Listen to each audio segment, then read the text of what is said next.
In this question, a light wavelength lambda propagates through a dispersive medium with refractive index 1.5 plus 0.6 lambda.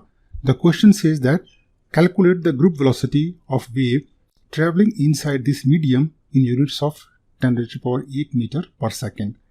Now the group velocity is defined as d omega by dk. In terms of refractive index n, this can be written like a c upon n minus lambda dn by d lambda, where we already have an expression equal to 1.5 plus 0.6 lambda. So we can differentiate with respect to lambda. This will be equal to 0.6 times, and we can put this value back in this equation. So we're going to have Vg equal to c upon, now n value is 1.5 plus 0.6 lambda minus lambda into 0.6. These two terms cancel each other, so the Vg becomes c upon 1.5, where c is 3 into 10 to the power 8 divided by 1.5. So this becomes 2 into 10 to the power 8 meter per second. So the correct option is B. In this question, we have to calculate the maximum number of intensity minima that can be observed in the Fraunhofer diffraction pattern of a single slit, where the width of the slit and the wavelength of the light is given. So we assume a slit of width, let us say E, producing a diffraction pattern on the screen. If the nth minima is appearing at angle theta, then the condition for the nth minima is equal to E time sine theta equal to n lambda, where n is the nth minima. Now this n is maximum when the sine theta value is 1. So maximum value of n will be equal to E upon lambda, where E is already given in the question is 10 micrometer and lambda is 0.63 micrometer. Dividing these two numbers will give us a value 15.87. So the maximum number of minima will be equal to 15. So the correct option is D. In this question, a thin lens of refractive index 3/2 is kept inside a liquid of refractive index 4/3. The question says, if the focal length of the lens in air is 10 cm, then calculate the focal length of the lens inside the liquid. So in the first case, we can assume a lens of refractive index mu z is kept inside the air of refractive index mu a, and we can also assume that the focal length of this lens inside the air is represented by Fa.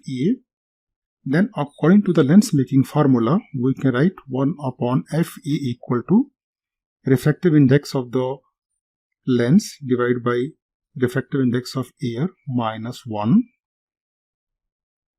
and 1 upon R1 minus 1 upon R2, where R1, R2 are the radius of the concave and the convex surfaces. In the second case, we can consider that the same lens now is kept inside water of refractive index, let us say mu L, and we can also assume that the focal length of this lens inside the water is represented by a symbol Fl.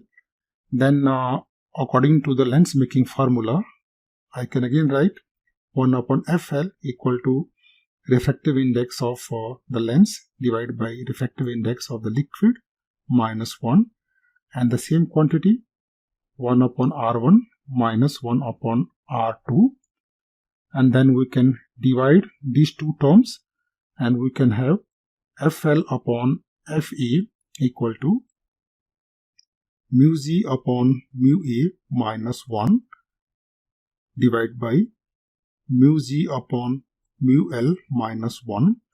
These refractive index values are already given. So the refractive index of glass is 3/2, where for air it is 1. The refractive index of the liquid is 4/3. So we can solve this equation. This will give us a number 4. This implies that the focal length of the lens inside the liquid is 4 times the focal length of the lens inside the air, where F is already given, it is 10 centimeter. So the focal length of the glass inside the liquid comes out to be 40 centimeter. So the correct option is C. In this question, for an under-damped harmonic oscillator with velocity Vt, we have to check the dependency of rate of energy dissipation and damped oscillation frequency on this velocity Vt, and we have to also check the behavior of the amplitude decay. So for under-damped harmonic oscillator, the displacement is written as A time exponential power minus gamma t into sine omega t plus phi, where gamma is the damping term and omega represents the angular frequency of the damped oscillator. The velocity we can calculate by differentiating the displacement, and for the under-damped condition, this is approximately equal to A time omega exponential power minus gamma t into cos omega t plus phi.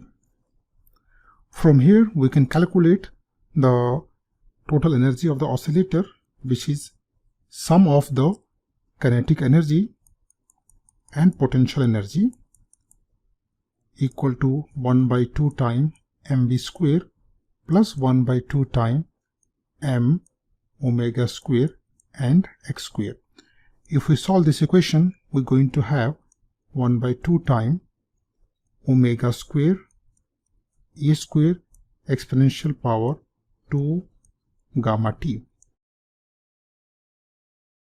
From here now we can calculate the rate of power dissipation, which is defined as dE by dt, and this is equal to 1/2 times m omega square a square exponential minus 2 gamma t into minus 2 gamma.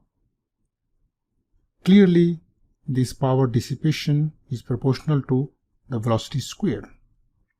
Therefore, the option A is wrong and option B is correct. The damped oscillation frequency omega also defined as a omega naught square minus gamma square. So definitely the omega is independent of the velocity. So option C is also correct. And if you look at the displacement equation, then this quantity represents the amplitude, and this amplitude definitely decaying exponentially to 0. Therefore, option D is also correct.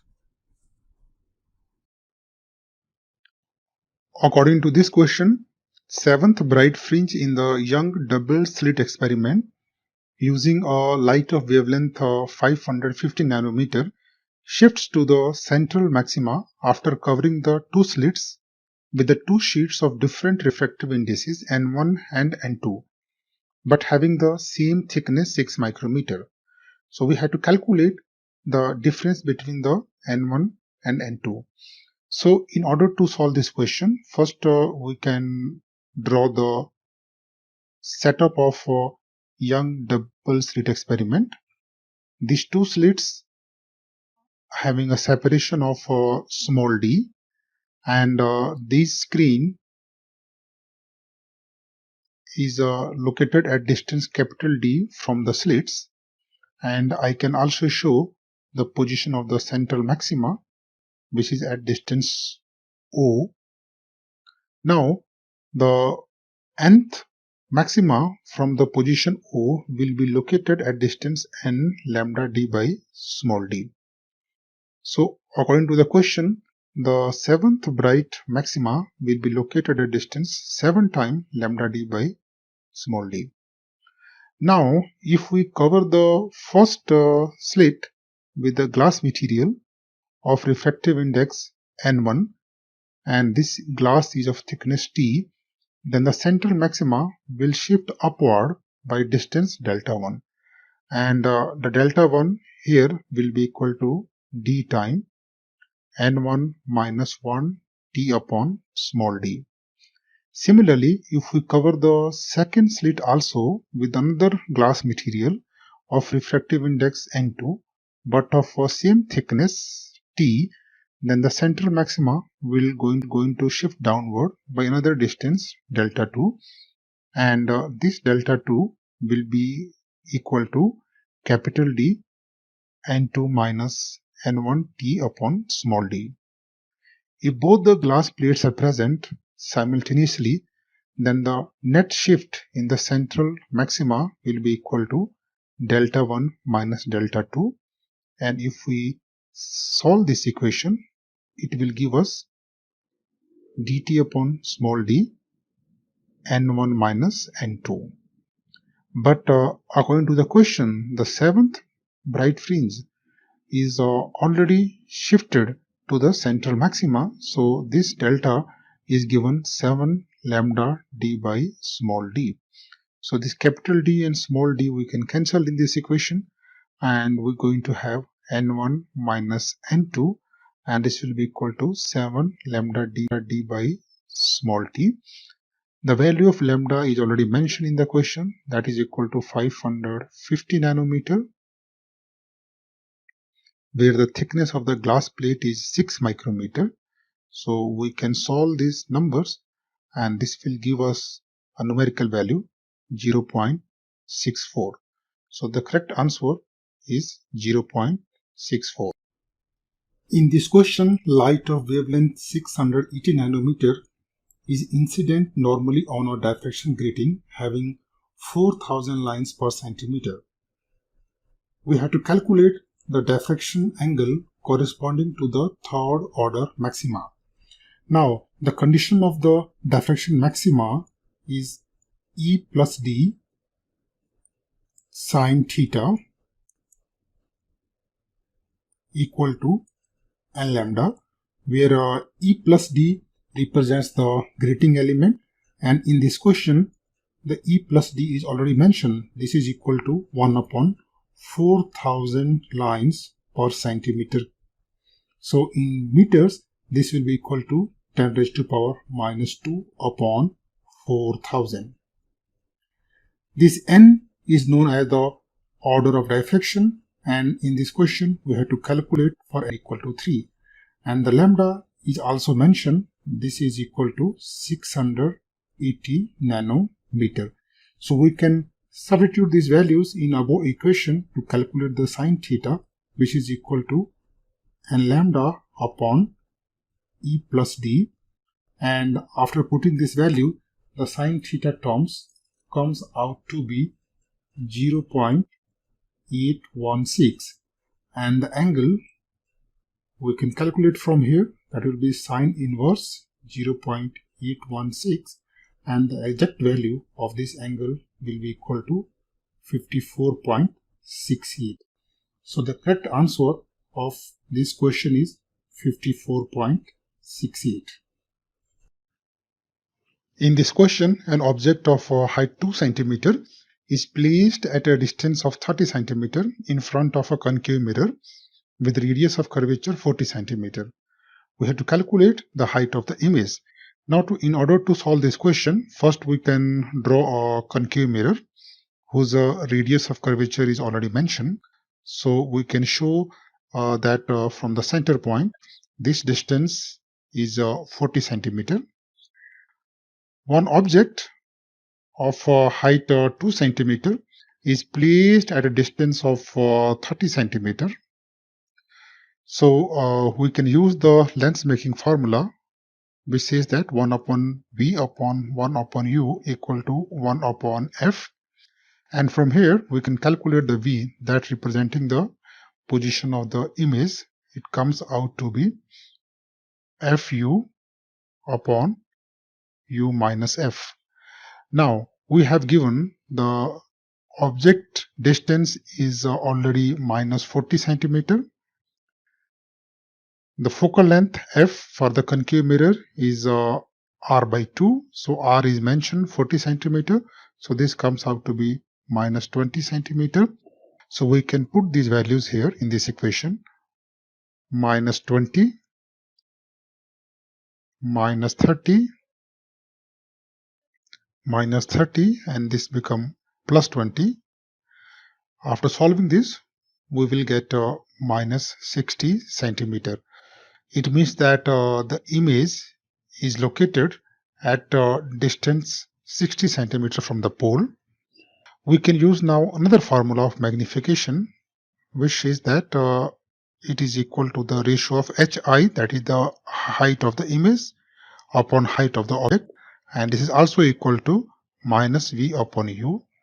And from here we can actually calculate the height of the image, which is equal to now minus v upon u into h naught, and h naught is already mentioned 2 centimeter. So now we can put the values here. So minus 60 minus 30 into height of the object, and we can solve this.